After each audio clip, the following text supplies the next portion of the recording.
purposelessness of their existence. They also want an easily understandable goal, which they could single-mindedly pursue all their lives to take their minds off thoughts of impending death.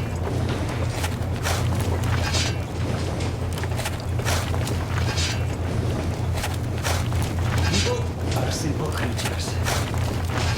Are you familiar with the philosophical concept of Wu Wei? It's effortless action from Taoism. If we do well to adopt it, of course, it doesn't mean we shouldn't make any effort at all. Giving people a hand, doing a good deed is never bad. But changing the world order in accordance to our subjective morality? Are we gods or what?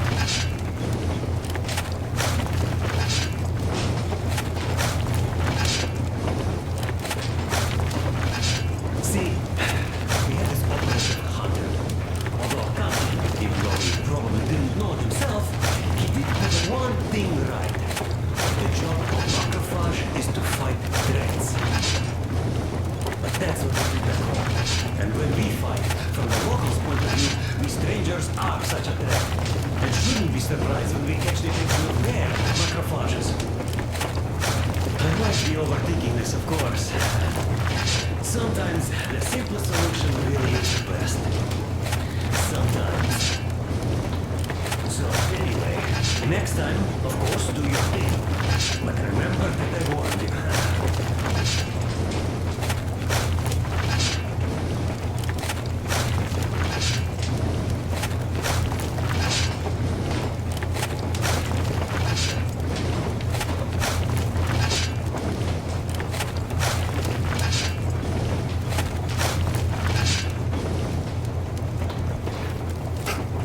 Warm enough?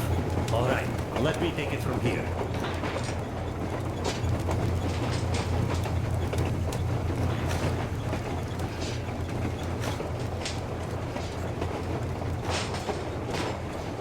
Do we have any spares, just in case? We do, but not the whole set, just the rough one.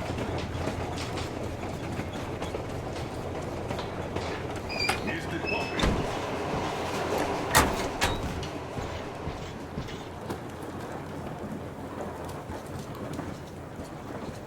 Here's one of my favorites.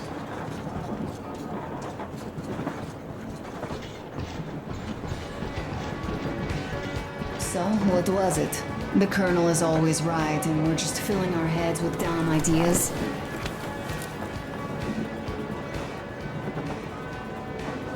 Do you think that when we come back to Metro, they will believe us?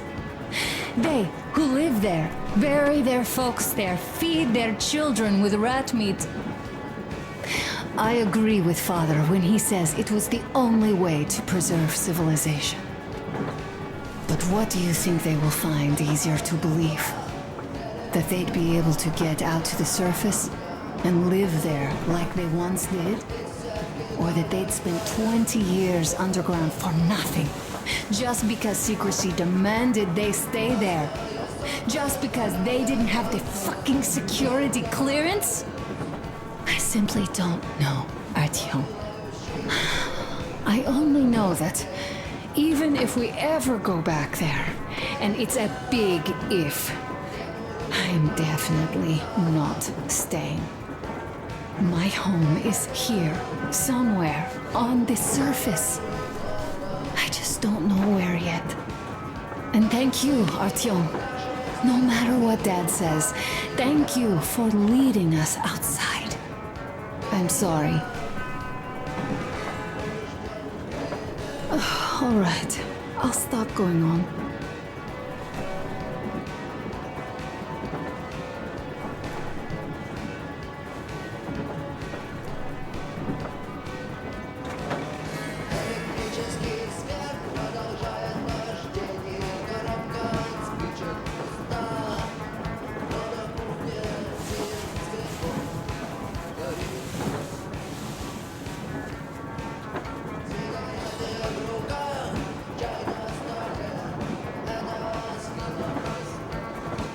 Leaving already? Well, go get them, Tiger.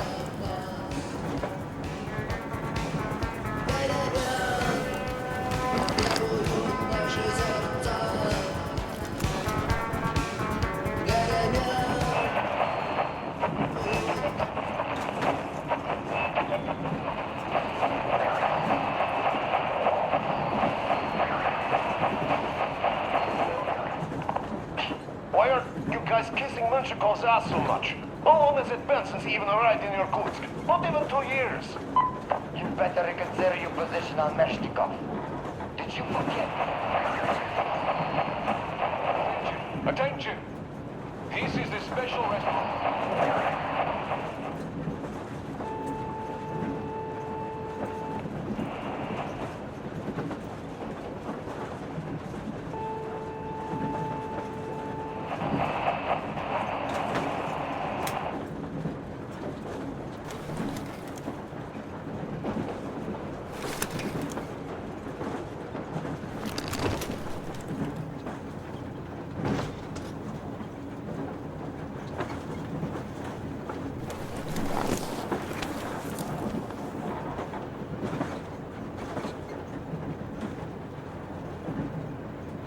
Time to go. Okay, let me get up.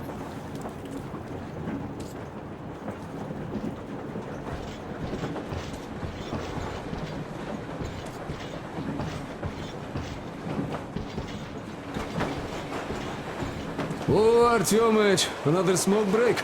Good. This, life thing. Pretty rough, huh? But you can't do anything about it.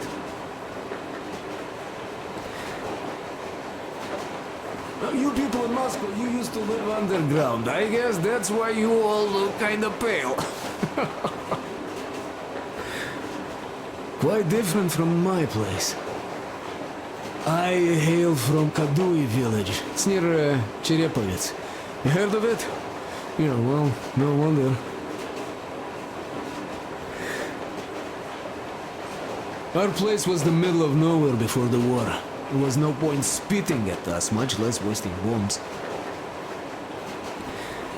So... it wasn't all that bad at the start. The townsfolk were joking that it was a good thing since their credit slates were all wiped clean. But when the nuclear winter came, they weren't as merry anymore. Didn't used to be that hot even before that, but now... even the fucking thermometers froze. Though I wasn't really educated or anything, I'd always liked science, so I knew the winter would come. The moment the bombs started falling, I knew I had to move south before the snow got too thick. Fixed an old truck, hopped on, never looked back. Didn't even come close to the large cities. Moscow and such, they were the main targets, of course. The villages weren't much better off, though. There was awful shit going on. Atrocities of the kind you don't even want to recall. Yeah, at the time I was getting kinda... unhinged myself. The first winter I spent alone in a lair like a bear. Took over a grocery shop's underground storage. Food kept well in that cold. And that cold lasted a few years, with frost bouts happening even in the sun. Became impossible to survive alone, so later on I would try to find company for the winters. Some were good people, others were, real assholes.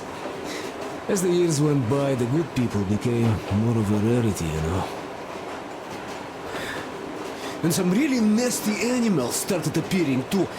Near the areas bombed to rubble, the forest turned red. Always red. And there emerged those two